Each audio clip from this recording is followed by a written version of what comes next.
Welcome, everyone, to Transitions. I'm Anne Wagner, your host. And today I'm talking with Valerie Kitchen and Chris Robinson, who are involved both in different forms with peer support, working in the area of mental health. So welcome to both of you. Thank you. So I'm wondering if to start off, you could explain maybe a little bit to us about what each of you does and what peer support means in your role. I can start. That would be great.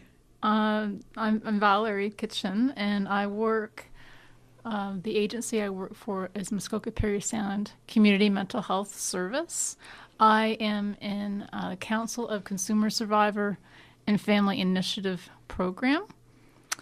And what that program does is we have 7 initiatives in the Muskoka, Parry Sound area for individuals with mental health issues as consumer survivors and as family members.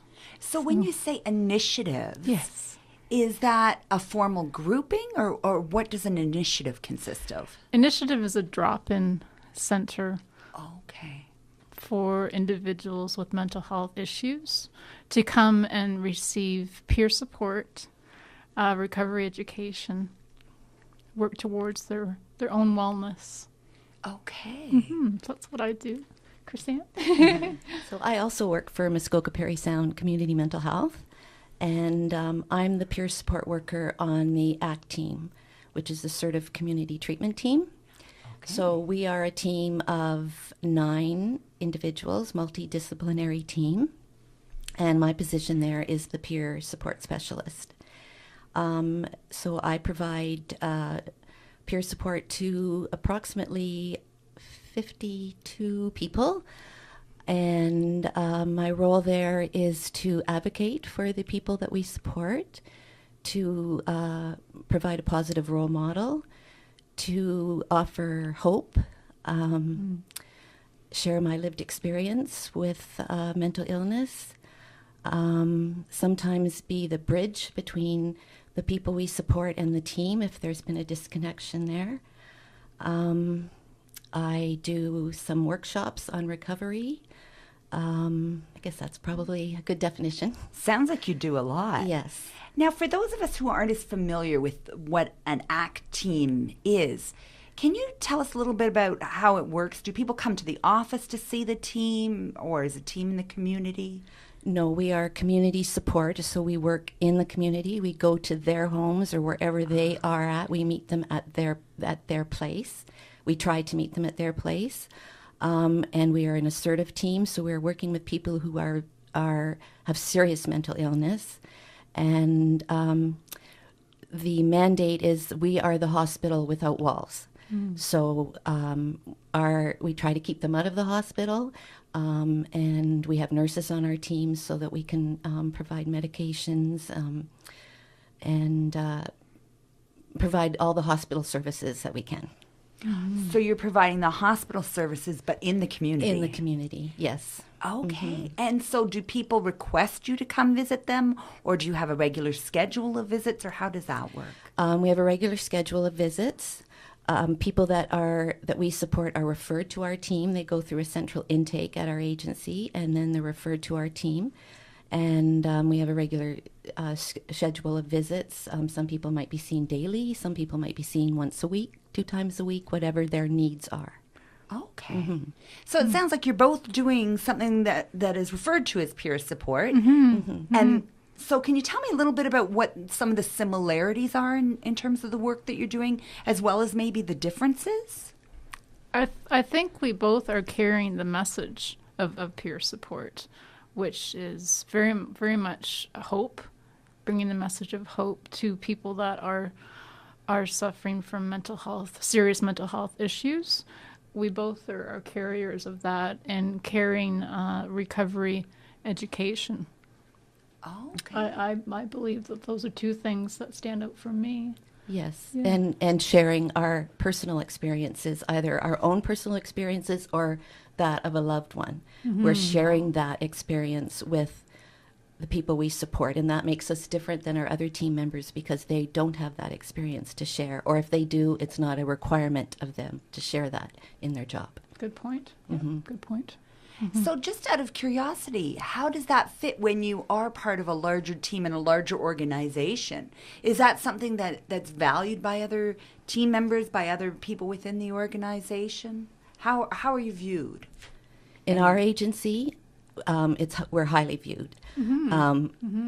I'm not necessarily sure that it's that way in all agencies, but in our agency, peer support is highly valued. Yes. Okay. Yeah, we are sought out for. I'll use an example of a hiring committee. Yes. When there's a job posting, we are sought out as to have that consumer survivor hat, a lived experience hat, to be on that hiring committee, so that we can Get the feel of, would that person, there's always a peer support person whenever there's a hiring interview. I think that the agency values our opinion, like how do we feel? Are we getting a feel from that person whether they are accepting of people with mental illness and so the agency is valuing our opinion. Yep. So it sounds like both of you are coming with a very unique perspective that adds to the support of people or clients or service users or community members, I suppose. And Valerie, you mentioned not only people experiencing mental health challenges themselves, but did I hear you mention families as well? Yes, the program COI, Council for Consumer Survivor Family Initiatives, we have initiatives for consumer survivors, but also initiatives for family members. So family members of individuals that are caregivers with individuals with mental health issues. So it sounds like there's a recognition there that it doesn't just affect one individual person, that there are people who love that person, are connected to that person, absolutely, who are also significant and need to be considered in terms of their support needs. Yes. Yep. Very much so. And so, how do the two of you tend to work together, or are you fairly separate and distinct in your roles? We're fairly separate. Very separate. We haven't seen each other since Halifax. Yeah. We went to a big conference in April, a peer support conference. That was the last time we saw each other. Yeah. But so we just kind of in passing do we see each other, but we don't work together very often. Okay. It's always a treat when I get to see her. Wonderful. Yeah. And so can you tell me maybe a little bit about how you both came to your roles? How did you come to be in this role? Did it require extensive training, that sort of thing?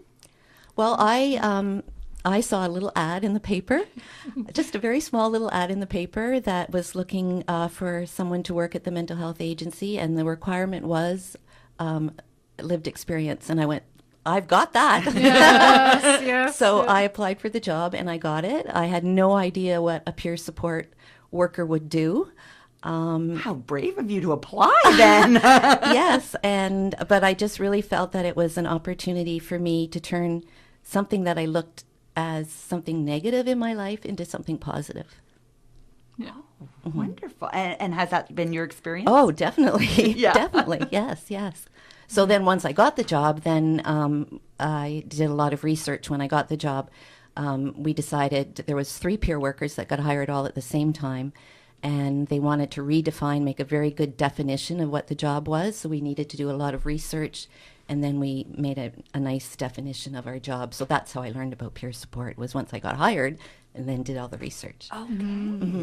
Interesting. Yes. And how about you, Valerie? Very similar to Chris Ann in that I saw a notice in the local newspaper of a peer support worker. I started off very small with the agency, just 5 hours a week, working at one of the initiatives, and then I've kind of worked my way up. But yes, I answered this ad looking for someone with mental health issues, lived experience. So I applied and kept my fingers crossed and was very doubtful that I would get it, because I was nervous that a requirement would need to be a university education and so on and so forth, which I do not have. But I do have my own lived experience. So I ended up getting the job and working at one of the initiatives and going in and doing peer support with the consumer survivors, and then branching off to work with the family members and just continuing to share my experience. So it's just kind of worked its way. It sounds like you both were brave and took a leap of faith. Yes, and this worked out very well. Yes. So we're just going to take a brief break to hear from our sponsors, and then we'll be back with more of Transitions. Hi, welcome back to Transitions. We're broadcasting from the beautiful Hunters Bay Radio satellite station in Bracebridge today with Chris Robinson and Valerie Kitchen. Hi. Hello. So, talking about your role in peer support, I'm wondering how your clients come to you. So, Chris, you were saying that your clients are part of the agency. They're clients of the organization, are they? That's right. Yeah, they've been formally screened and referred to the team that I work on, the Coast team. Okay, so it doesn't work on self-referral, for instance. They can self-refer themselves, yes, but they have to go through the central intake. Yes. Okay, so they're officially clients of the organization. Yes. And then, Valerie, in your program, the COI initiatives, is it the same system? No, it's different. Mind you, we do get some referrals from other programs. I'll give you an example. Say Chris Ann calls me and tells me that she has a family member who is interested in attending, and kind of gives me the heads up that this individual is interested in perhaps the family group. But there's also a lot of individuals, consumer survivors, and family members who seek myself out or seek out another mental health worker just wanting to attend. And they don't have to go through a formal screening. They can just come to an initiative and see if it's a good fit for them and receive the necessary support and environment where they can start their healing journey. So they can self-identify as having some mental health issues as a consumer survivor or as a family member. So the self-identify piece is very much in play, where they don't need to go through a screening process. Right. And it sounds like both of you have mentioned the whole notion of acting as a role model, providing support and guidance.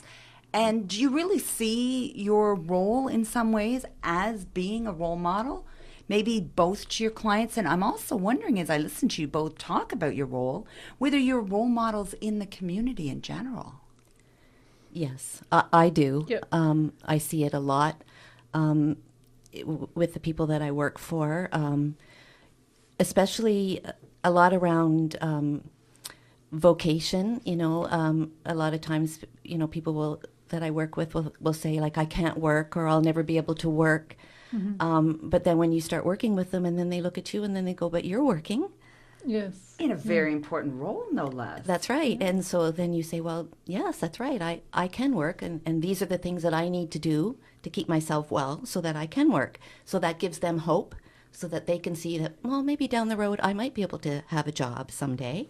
Maybe not right now, but in the future I can have a job. And then also in the community, it gives a very positive look for mental health when they see people with mental health issues working in the community in a functioning role. I think we are positive role models that way. Yeah, very much so. I agree with that. Individuals that come into the initiatives are very fragile, and they're looking for individuals that can support them, not judge them, but are also looking for that hope, very much so what Chris Ann was saying. And if I can provide that hope, or the other initiative coordinators can provide that hope, I think that's the first step in saying, okay, I've done it. I've been in your shoes. That's right. And I picked myself up gradually, but it can be done. It's very, very important. And So- I imagine when someone's really facing challenges and maybe is depressed Absolutely. and maybe embarrassed and not wanting to disclose that they're facing these mental health challenges, it could be very powerful to have someone say, yeah, but I was in your shoes. And look at me now in this position of, if not authority, certainly a very significant position. And in a helping role. I think that would convey a great deal to people. Yes. Yeah, very, very much so. That I can't stress how hope is so important with peer support. Yes. And Yeah. it's not necessary. Sometimes the individual that comes to us at the initiative doesn't want to talk, just wants to sit and be quiet, and respecting that. Oh, okay. But they somehow are just kind of testing the waters, and then they'll come back next week, and then they keep coming back, and then slowly they will start to absorb what they need, which is the message of recovery, the message that, okay, if I keep on this journey, it will get better, so on and so forth. So just putting that lifeline out there that you can come here and you can be supported and not judged. And it sounds like you're also respecting their boundaries and that they have Absolutely. some control over what they choose to get involved with or not get involved with. Absolutely. Absolutely. Yep. That's right. Yeah. And I imagine for someone in crisis, that's really important to feel like they have control over something. That's right. They should have lots of control over their crisis, and we actually do a little program called WRAP, and we do that with consumers when they're well, and so they actually design their crisis when they're well, so they have control over their crisis. Which normally, when they're in crisis, they have no control. Everybody else is doing the control for them. So we do this little program called WRAP. And they design what their crisis is going to look like and how it's going to go as much as they can when they're well, so that they do have control over their crisis. And that's very powerful for somebody. A sense of empowerment from that Yes. is huge. Because again, when you're at the bottom, you don't feel like you have any empowerment or any control. Any control. That's right. So to give them something, it's huge. That sounds like a really creative strategy. Yeah. Yes. Plan your crisis. I think all of us could learn from that. Oh, yes. yes. So, yeah. And I'm just remembering last week talking with Charlene Cluett, one of the things we addressed was what a huge issue stigma is. Yes. And I'm just wondering, the two of you obviously have overcome that concern. That would have been, I imagine, possibly an issue when you chose to apply for your jobs. I'm wondering if you could talk about what that's like. How you did so well. Go ahead, Kristen. Well, the stigma is still there a little bit. You know, it is still there. I often think, like, if I was to leave this job and I go to my next job, it's going to be on my resume that I have mental health issues. But so there is still a little bit of stigma. And there might even still be stigma, you know, when you're meeting other professionals in this field and you say, I'm the peer worker. I sometimes feel that there might be stigma there, and I could have many initials behind my name. They might not know that. They just look at you as the peer worker. So I think there's still some stigma in the field, but we can just keep plugging away at trying to get rid of that, you know? I agree. Yes. Yeah. I come from a place of we can't really control what society thinks and what other people do, but we can control ourselves. That's right. So That's right. we both try to conduct ourselves the best that we can and be professional and carry that message. And it continues to work. So Yep. yeah, the stigma is lifting with the awareness that is coming out, but there's It's still a still ways there. to go. Yes, Okay. definitely. So it's important that we acknowledge that, but I would say that the two of you are making enormous strides. You're out there, you're professionals, you're helping other people, and I think that really makes a huge impact. Even the fact that we're having these conversations now. Years ago we wouldn't have. That's right. Yes. That's right. Yeah. Awareness is so important. Yeah. Yeah. Well, I'd like to thank you both for coming today. It's Thank been you. enormously informative. If people want to learn more about the programs that you offer and the work you do, where could they look? our website, Yes. which is Muskoka Parry Sound Community Mental Health Service. Excellent. Yes. So we will add that to our web page for anyone who's interested. They can look us up at Transitions on Facebook. And if you have any comments or any questions, you can reach us at transitions@hbr@gmail.com. That's transitions@hbr@gmail.com. Thanks for listening.